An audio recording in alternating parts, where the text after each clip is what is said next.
Hello my dear student, welcome to my channel education institute. आज के আমরা class 11 এর রসায়নের প্রাথমিক ধারণা থেকে কিছুগুলো ইম্পর্টেন্ট কোশ্চেন आंसर নিয়ে আলোচনা করব। দেখুন এখানে আমাদের কোশ্চেন কি আছে, একটি মৌলের তুল্যাঙ্ক ভার 4.5 এবং এটির ক্লোরাইডের আণবিক গুরুত্ব 80 হলে মৌলটির পারমাণবিক ভর হবে।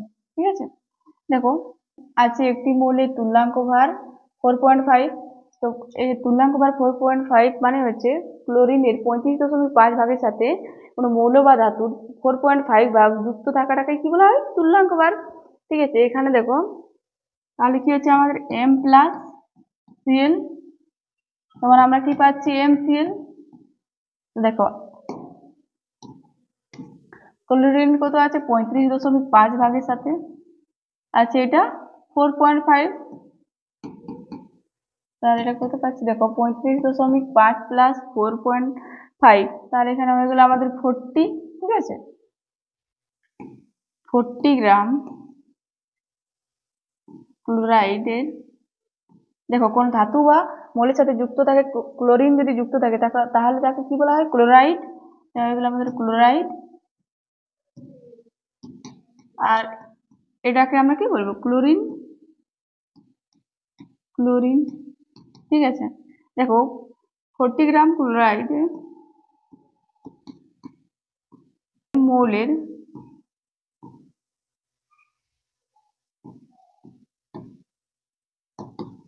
মৌলের ওজন কত আছে 4.5 গ্রাম। 4.5 গ্রাম।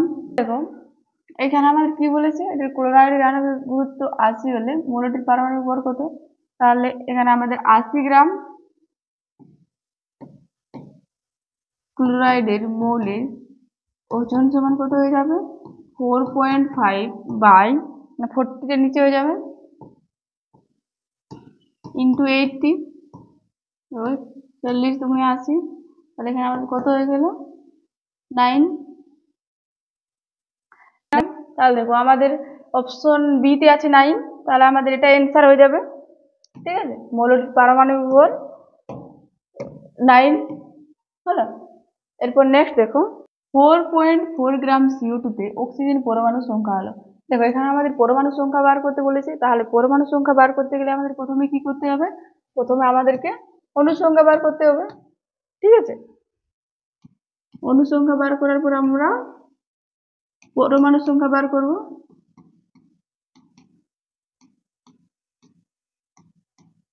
আর যদি আমাদের কোনো অঙ্কে ইলেকট্রন বার করতে বলে তাহলে পরমাণুর পর আমরা ইলেকট্রন সংখ্যা বার করব। ঠিক আছে,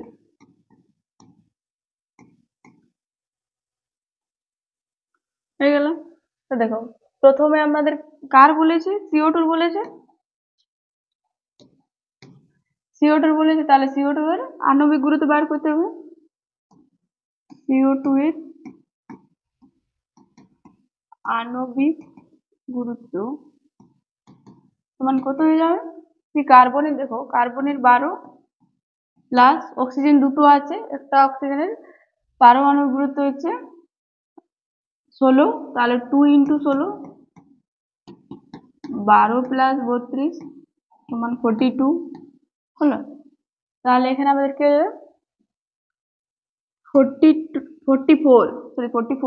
44 গ্রাম CO2 তে অনুসংখ্যা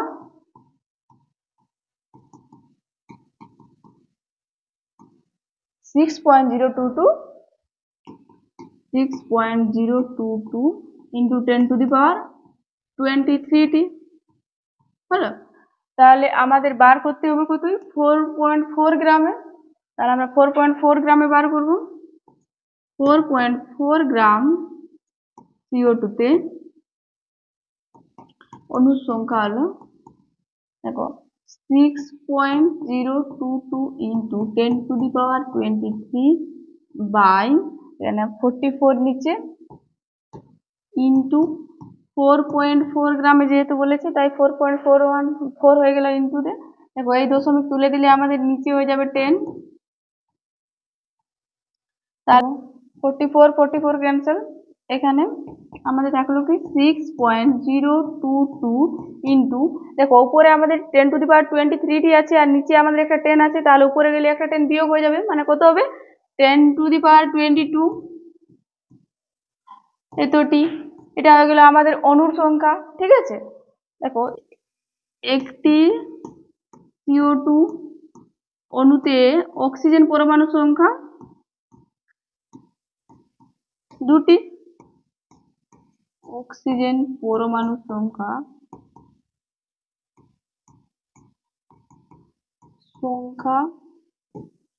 2টি। তাহলে দেখো 6.022 ইন্টু 10⁻22টি CO2 অণুতে অক্সিজেন পরমাণুর সংখ্যা সমান 2 ইন্টু 6.022 ইন্টু 10⁻22টি। তাহলে দেখো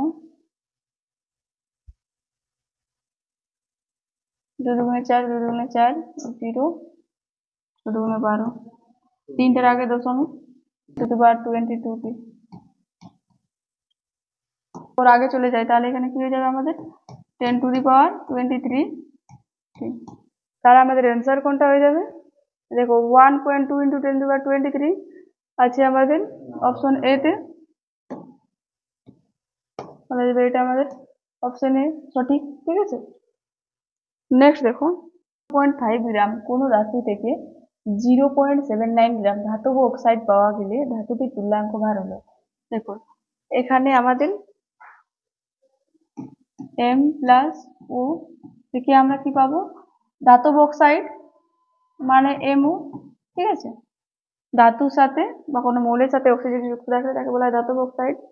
তো এখানে দেখো 0.5 গ্রাম কোনো ধাতু থেকে বলেছে, তাহলে ধাতুটা কত দেওয়া আছে আমাদের 0.5 গ্রাম, এটা হচ্ছে আমাদের 0.5 গ্রাম, আর ধাতব অক্সাইডটা দেওয়া আছে 0.79 গ্রাম। তাহলে এখানে আমরা এটা হয়ে গেল আমাদের 0.79 গ্রাম। তাহলে আমাদের এখানে অক্সিজেনটা পাবো কি করে, এটা থেকে এটা বিয়োগ, এটা থেকে এটা বিয়োগ করতে হবে। মানে দেখো 0.79.5 গ্রাম বিয়োগ করবো, আর দেখো 9, 5, 6, 7, 2, 0, মানে 0.29 গ্রাম হলো। 29 গ্রাম অক্সিজেন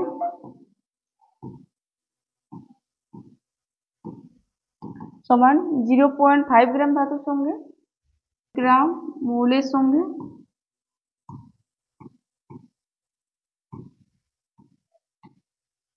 এখানে দেখো, এখানে আমাদের কি বলেছে ধাতুটির তুল্যাঙ্ক ভার হলো। তো তুল্যাঙ্ক ভার আমরা কি জানি, কোনো মৌলের ওজনের 1 ভাগ হাইড্রোজেনের সাথে, অথবা 35.5 ভাগ ক্লোরিনের সাথে, অথবা 8 ভাগ অক্সিজেনের সাথে যুক্ত থাকলে তাকেই আমরা সেই মৌলটির তুল্যাঙ্ক ভার বলি। তাহলে এখানে দেখো অক্সিজেনের 8 ভাগ বলেছে, তাহলে 8 গ্রামের সাথে আমরা ভাগ করবো, যেহেতু আমাদের অক্সিজেন আছে 8 গ্রাম অক্সিজেন যুক্ত আছে, কত হবে 0.5 বাই 0.29 ইন্টু 8, এত গ্রাম মৌলের সঙ্গে, ঠিক আছে। তাহলে এটা দেখো ক্যালকুলেশন করছি, 0.5 ইন্টু 8 4 ডিভাইডেড বাই 0.29। দেখো এখানে আমাদের কত আছে 13.79, তো আমাদের এই 9টা যেহেতু 5-এর থেকে বড়, তাহলে 13.79, তাহলে দেখো 13.79 আছে, তাহলে এখানে 9টা 5-এর থেকে বড়, তাই এখানে আমাদের কি হয়ে যাবে 1 যোগ হয়ে যাবে সাথে সাথে, তাহলে হয়ে যাবে আমাদের 13.8 গ্রাম, ঠিক আছে। 13.8 গ্রাম আমাদের অ্যান্সার কোথায় আছে, অপশন বি তে, তাহলে অপশন বি টা সঠিক, ঠিক আছে। যৌগের মধ্যে 38.8% কার্বন, 16% হাইড্রোজেন এবং 45.2% নাইট্রোজেন থাকলে যৌগটির সংকেত হলো। এক্ষেত্রে আমাদের কি দেওয়া আছে, এক্ষেত্রে কার্বন, আর আছে হাইড্রোজেন, আর আছে নাইট্রোজেন। দেখো কার্বন কত আছে আমাদের 38.8%, মানে 38.8% মানে কি 100 ভাগের মধ্যে 38.8 গ্রাম আছে, ঠিক আছে। তাহলে এখানে হয়ে যাবে আমাদের 38.8 গ্রাম ইস্টু দেখো হাইড্রোজেন কত আছে, হাইড্রোজেন আছে 16%, মানে 16 গ্রাম, ঠিক আছে। আর নাইট্রোজেন আছে 45.2, মানে 45.2 গ্রাম। হলো পরমাণু সংখ্যা বার করতে হবে। পরমাণু সংখ্যা তোমার আমরা কি জানি, ওয়েট বাই পারমাণবিক গুরুত্ব m। তাহলে দেখো এখানে ওয়েট আমাদের কত হচ্ছে, কার্বনের ক্ষেত্রে 38.8 গ্রামটা আছে, আর এর পারমাণবিক গুরুত্ব কত 12 কার্বনের, তাইকে আমরা 12 দিয়ে ভাগ করছি, মানে 12 লিখছি নিচে, আর এখানে 16। আর হাইড্রোজেনের পারমাণবিক গুরুত্ব 1, আর এটা নাইট্রোজেনের 45.2 গ্রাম হচ্ছে ওয়েট, আর পারমাণবিক গুরুত্ব হচ্ছে 7 দুগুণে 14। কি হলো, এটা হলো পরমাণু সংখ্যার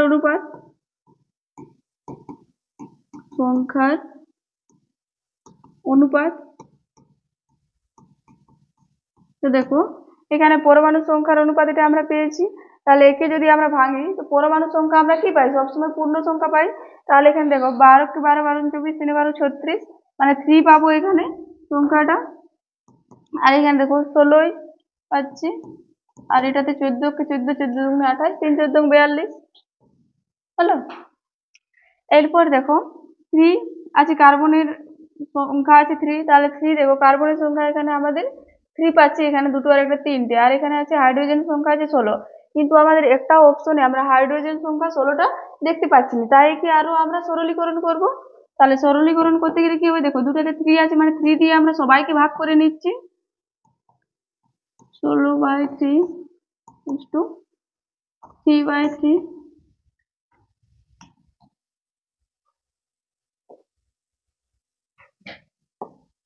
তাহলে কত হচ্ছে 1:3 দিয়ে 3 5 15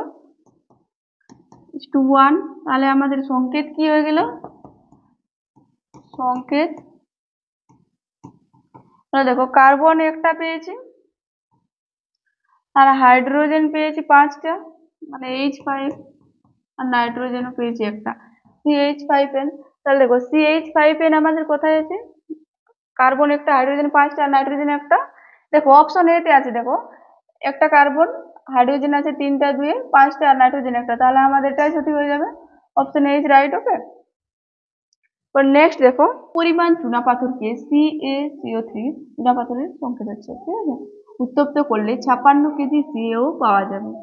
দেখো CaCO3 কে উত্তপ্ত করেছে, তাপ দিচ্ছে, তাহলে কি পাচ্ছি আমরা CaO প্লাস CO2, ঠিক আছে। তো দেখো Ca মানে ক্যালসিয়ামের পারমাণবিক গুরুত্ব কত হচ্ছে 40, প্লাস কার্বনের 12, প্লাস অক্সিজেন একটা, অক্সিজেনের 16, আর 3টা যেহেতু O3 আছে, মানে 3টা অক্সিজেন 3 × 16 কত হয়ে গেল আমাদের 40 প্লাস 12 প্লাস 16 কে 16 প্রতি 3 16 48। দেখো 8 2 10, 4 4 8 রেখে 9 আর ওদিকে মানে 100, ঠিক আছে। তারপরে এখানে আমরা CaO বলেছে, তাহলে CaO এর কত হবে, এখানে ক্যালসিয়ামের 40 প্লাস অক্সিজেনের 16, মানে কত হয়ে গেল 56, ঠিক আছে। দেখো এখানে কিন্তু দেওয়া আছে 56 কেজি CaO, তাহলে এখানে আমাদের 56 এটা কি হয়ে যাবে, কেজি হয়ে যাবে, 56 কেজি CaO পাওয়া যাবে বলছে, কত CaCO3 কে উত্তপ্ত করলে, তাহলে এটাই হয়ে যাবে আমাদের কেজি এটাও। তাহলে কত পেলাম এখানে আমরা 100 কেজি পেয়ে গেছি, দেখো জায়গাটায়। তাহলে আমাদের অ্যান্সার কোনটা হয়ে যাবে, দেখো অপশন ডি তে দেওয়া আছে আমাদের 100 কেজি, তাই আমাদের option D is right. Okay, next দেখো মূলের তুল্যাঙ্ক ভার 4, এটির ক্লোরাইডের বাষ্প ঘনত্ব 59.25 হলে মৌলটির যোজ্যতা হবে, ঠিক আছে। তো দেখুন ক্লোরাইড বলেছে, তাহলে ধাতুর সাথে যোগ করলে আমরা কি পাচ্ছি MCl। মৌলের তুল্যাঙ্ক ভার 4, মানে এটার মানে কি হচ্ছে, কোনো মৌলের সাথে কোনো মৌলের ওজনের, দেখো ক্লোরাইড বলেছে মানে কোনো মৌলের ওজনের ক্লোরিনের 35.5 ভাগ ক্লোরিনের সাথে, বা 1 ভাগ হাইড্রোজেনের সাথে, বা 8 ভাগ অক্সিজেনের সাথে যুক্ত হলে তাকে আমরা কি বলা হয়, তুল্যাঙ্ক ভার বলি। তাহলে দেখো এখানে ধাতুর সাথে মৌলটির সাথে ক্লোরিন যুক্ত হয়ে এখানে ক্লোরাইড একটা উৎপন্ন করেছে। তাহলে দেখো 35.5, দেখো মৌলের তুল্যাঙ্ক ভার আছে 4, সমান কত পাচ্ছি আমরা 39.5 গ্রাম, গ্রাম। এখানে দেখো আমাদের কি দেওয়া আছে, ক্লোরাইডের বাষ্প ঘনত্ব দেওয়া আছে 59.25। তাহলে আমরা কি জানি, আণবিক গুরুত্ব সমান 2 ইন্টু বাষ্প ঘনত্ব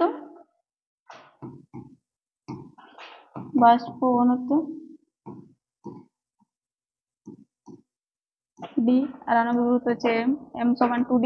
ঠিক আছে, তাহলে দেখো আণবিক গুরুত্ব কত পাচ্ছি 2, আর বাষ্প ঘনত্ব কত দেওয়া আছে 59.25, 60.25, 5 দুগুণে 10, 2 দুগুণে 4, 5,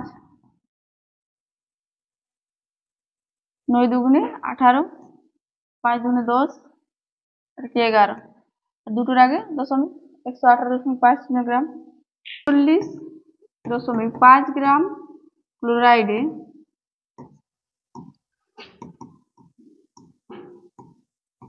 ধাতু আছে সমান কত আছে দেখো 4 গ্রাম। তাহলে আমাদের কত বার করতে হবে 118.5 গ্রামে, 118.5 গ্রাম ক্লোরাইডে ধাতু আছে সমান 4/39.5 ইন্টু 118.5। হ্যাঁ দেখো এখানে দশমিকের জন্য নিচে 10, আর এই দশমিকের জন্য উপরে 10, 10 10 ক্যান্সেল, আর এখানে 3 5 15, 3 9 27, 28, আর 3 3 9, 11, 3 দিয়ে এটা কাটছে, তাহলে কত হচ্ছে 3 4 12 হলো। দেখো এখানে আমরা কি পেলাম, এ পারমাণবিক গুরুত্ব এ সমান 12, আর দেখো তুল্যাঙ্ক ভার ই সমান দেওয়া আছে 4। একটা আমরা সূত্র জানি, ই সমান a/v, তুল্যাঙ্ক ভার সমান পারমাণবিক গুরুত্ব বাই যোজ্যতা। ঠিক আছে, তাহলে আমাদের দেখো মৌলটির যোজ্যতা বার করতে বলেছে, তাহলে আমরা যোজ্যতা বার করব। v সমান কি পাচ্ছি a/e, এ আছে আমাদের 12, তাহলে 12, আর ই তুল্যাঙ্ক ভার আছে 4, তাহলে 4 হলে কি হচ্ছে 4 4 3 12, তাহলে আমরা v এর মান কত পেয়ে গেলাম, যোজ্যতা 3। তাহলে দেখো 3 আমাদের কোথায় আছে, অপশন বি তে, অপশন বি ইজ রাইট। ওকে, মৌলটি যোজ্যতা হবে 3। নেক্সট দেখো কোন ধাতুর আপেক্ষিক তাপ 0.32 হলে ধাতুটির আনুমানিক পারমাণবিক গুরুত্ব হবে। ঠিক আছে, দেখো আমরা জানি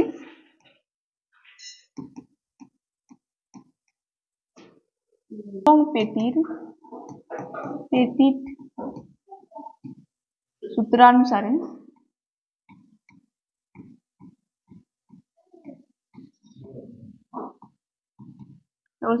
কি জানি, আপেক্ষিক তাপ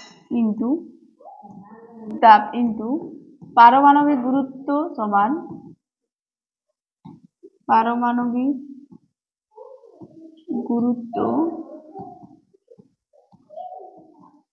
6.4। এটা সূত্রটা মনে রাখতে হবে। ঠিক আছে, এবার দেখো আপেক্ষিক তাপ আমাদের এখানে দেওয়া আছে 0.32। ঠিক আছে, এখানে আমরা বসাবো 0.32 ইন্টু পারমাণবিক গুরুত্ব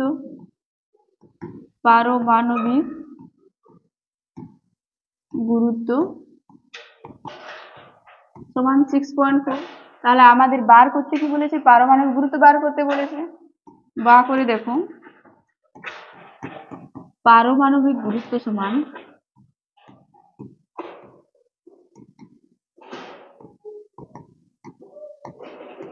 6.4, আর দেখো এইখানে ইন্টু আকারে আছে আমাদের 0.32, তাহলে ওইদিকে চলে আসবে কি হয়ে যাবে, ডিভাইড হয়ে যাবে 0.32 হলো। এখানে এই দশমিক নামলে নিচে হয়ে যাবে 10, আর উপরে এই দশমিক উঠলে হয়ে যাবে 100। তাহলে দেখো 32 দুগুণে 64 আর 0 0 ক্যান্সেল, তাহলে কত হয়েছিল 10 দুগুণে 20। তো দেখো 20 আমাদের কোথায় আছে? অপশন বি তে আছে, আমাদের option B is right. Okay, next question দেখো 10 গ্রাম ক্যালসিয়াম কার্বনেটে মোট প্রোটন সংখ্যা হলো, ঠিক আছে। তো ক্যালসিয়ামের, আমরা ক্যালসিয়াম কার্বনেটের প্রথমে আণবিক গুরুত্ব বার করব। CaCO3 এর আণবিক গুরুত্ব সমান, দেখো আণবিক গুরুত্ব কত হবে? ক্যালসিয়ামের পারমাণবিক গুরুত্ব হচ্ছে 40 আর কার্বনের 12 প্লাস অক্সিজেন 3টা আছে, মানে একটা 16, মানে 3 × 16, তাহলে কত হয়ে গেল দেখো 40 আর 12 52 প্লাস 3 16 48, ওইগুলো আমাদের 100, ঠিক আছে। তাহলে দেখো 100 গ্রাম CaCO3 অণুর সংখ্যা হলো সংখ্যা কত হবে? 6.022 × 10⁻23, ঠিক আছে, 6.022 × 10⁻23। তাহলে দেখো এখানে আমাদের কত গ্রামে দেওয়া আছে? 10 গ্রাম ক্যালসিয়াম কার্বনেট বার করতে হবে। তাহলে দেখো 10 গ্রাম CaCO3 এর অণুর সংখ্যা হলো কত হবে? 6.022 × 10⁻23/100 ইন্টু 10 গ্রাম বলেছে। দেখো 0 0 গেল, তাহলে কত হয়ে গেল? 6.022 ইন্টু, উপরে আছে আমাদের 10⁻23 আর নিচে একটা 10 আছে, তাহলে উপরে গেলে এটা মাইনাস হয়ে যাবে আর 10⁻22 হয়ে যাবে, ঠিক আছে, এতটি। তাহলে দেখো এখানে CaCO3 এর প্রোটন সংখ্যা কটা আছে দেখো, এখানে আছে ক্যালসিয়াম একটা, কার্বন একটা, দুটো আর অক্সিজেন 3। CaCO3 এর প্রোটন সংখ্যা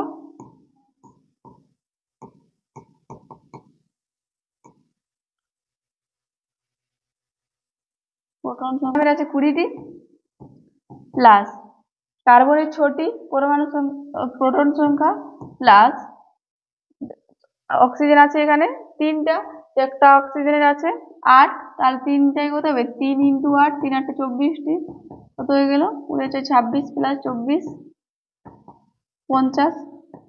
50টি প্রোটন সংখ্যা, ঠিক আছে। এরপর দেখো আমাদের কি বলেছে কোশ্চেন, 10 গ্রাম ক্যালসিয়াম কার্বনেটের মোট প্রোটন সংখ্যা হলো,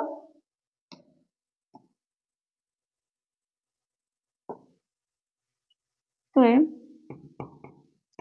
10 গ্রাম ক্যালসিয়াম কার্বনেটের মোট প্রোটন সংখ্যা হলো সমান কত হয়ে যাবে? 50 ইন্টু এটা 10 গ্রাম যেটা বার হয়েছিল আমাদের এটা পরমাণু সংখ্যা, অনুসংখ্যাটা 50 ইন্টু 6.022 ইন্টু 10⁻22। দেখো এখানে আমাদের এখানে 10 আছে, 5 × 10, তাহলে ওটা কি হয়ে যাবে? 5 × 6.022 ইন্টু এখানে 10⁻23 হয়ে যাবে, 10⁻23। দেখো 5 দুগুণে 10, 5 10 আর 11, 5 × 30, 3টার আগে দশমিক, হলো ইন্টু 10⁻23। এরপর দেখো এক ঘর আগালে কি হয়ে যাবে? 3.0110 ইন্টু 10⁻24টি প্রোটন সংখ্যা এত হলো। দেখো আমাদের অপশন কোথায় আছে এটা, তাহলে দেখো এখানে আমাদের অ্যান্সার কোনটা হয়ে যাবে? অ্যান্সার সি তে দেখো 3.0115 ইন্টু 10⁻24, তাহলে আমাদের অ্যান্সার সি হয়ে যাবে। So answer C is right. Okay, next দেখো কোশ্চেন দেখো Fe2O3 যৌগে আয়রনের তুল্যাঙ্ক ভার হলো। দেখো Fe2O3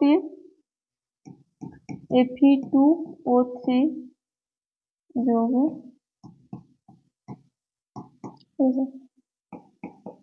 Fe তুল্যাঙ্ক ভার সমান কি? দেখো Fe এর পারমাণবিক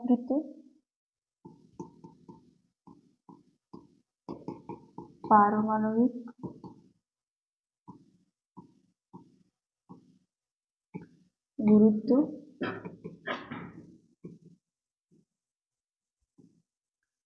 বাই যোজ্যতা। তো Fe এর পারমাণবিক গুরুত্ব কত? 56 বাই যোজ্যতা 3। তাহলে কত হয়ে যাচ্ছে আমাদের? 56/3। দেখো 56/3 18.6 18.6 এটা হলো এর তুল্যাঙ্ক বার Fe এর। তাহলে দেখো অপশন এ তে আছে আমাদের 18.6। Option A is right. Okay, দেখো নেক্সট কোশ্চেন দেবো। একটি যৌগে 26% নাইট্রোজেন এবং 74% অক্সিজেন থাকলে যৌগটি সংকেত হবে। ঠিক আছে, দেখো যৌগটিতে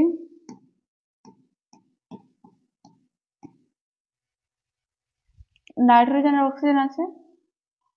নাইট্রোজেন ইস্টু অক্সিজেন। নাইট্রোজেন কত আছে? 100 ভাগের 26 ভাগ, মানে এখানে 26 গ্রাম ধরো, এটা 26 ইস্টু অক্সিজেন কত আছে? 74।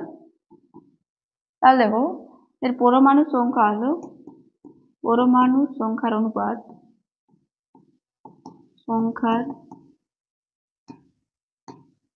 অনুপাত সমান কত হয়ে যাবে? 26 বাই এর নাইট্রোজেনের পারমাণবিক গুরুত্ব 14 ইস্টু অক্সিজেনের পারমাণবিক গুরুত্ব হচ্ছে 8 × 16 74/16।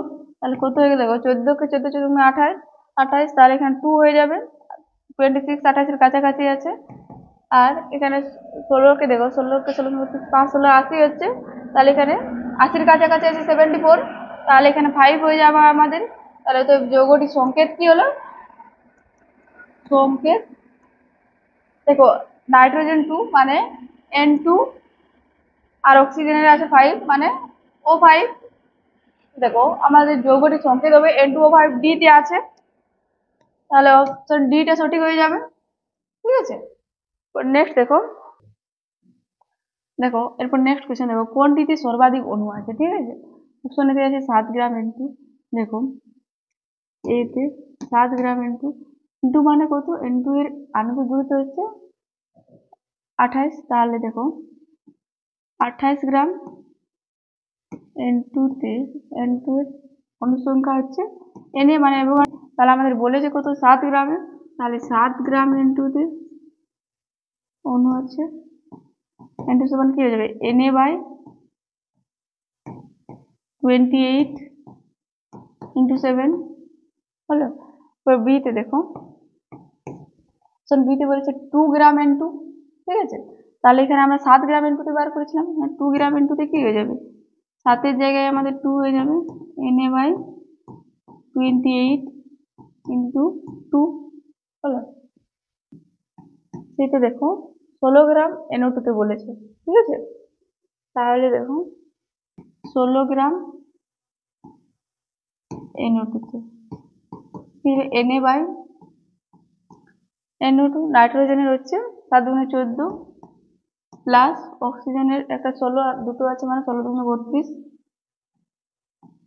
কিন্তু যেহেতু 16 গ্রামে বলেছে তাই 16 হয়ে যাবে। কত? Na/4 2 6 আর 3 আর 4 × 16 হলো। অপশন ডি তে দেখো, ডি তে বলেছে 16 গ্রাম O2 তে। তাহলে 16 গ্রাম O2 মানে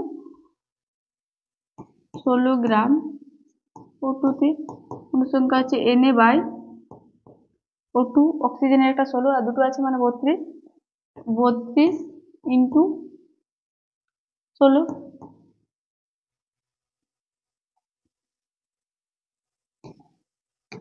দেখো এখানে কি হচ্ছে? 16 2 × 32, তাহলে এটা পাচ্ছি Na × হাফ আর 16/46 হচ্ছে নিচে। ঠিক আছে, আর অপশন বি তে আছে 2/28 মানে 14 দুগুণে 28 মানে এখানে লেখে 14। আর অপশন এ তে আছে এখানে দেখো 7/28 মানে 1/4। তাহলে এখানে সবচেয়ে বড় ভগ্নাংশ কোথায় পাচ্ছি আমরা? এনে ইন্টু হাফ মানে হাফটা সবচেয়ে বড় ভগ্নাংশ। তাহলে এটাতেই আমাদের সর্বাধিক সংখ্যক অণু আছে। কোথায় হয়ে যাচ্ছে? ডিটাতে আছে। তাহলে আমাদের অ্যান্সার কোনটা হয়ে যাবে? ডি। 16 গ্রাম অণুতে সর্বাধিক অণু আছে। ঠিক আছে, আজকে এই পর্যন্তই। এরপরে ভিডিও আমরা খুব তাড়াতাড়ি নিয়ে আসার চেষ্টা করবো। তোমরা ভিডিওটি ভালো লাগলে লাইক, শেয়ার, কমেন্ট এন্ড চ্যানেলটি সাবস্ক্রাইব করে দিও।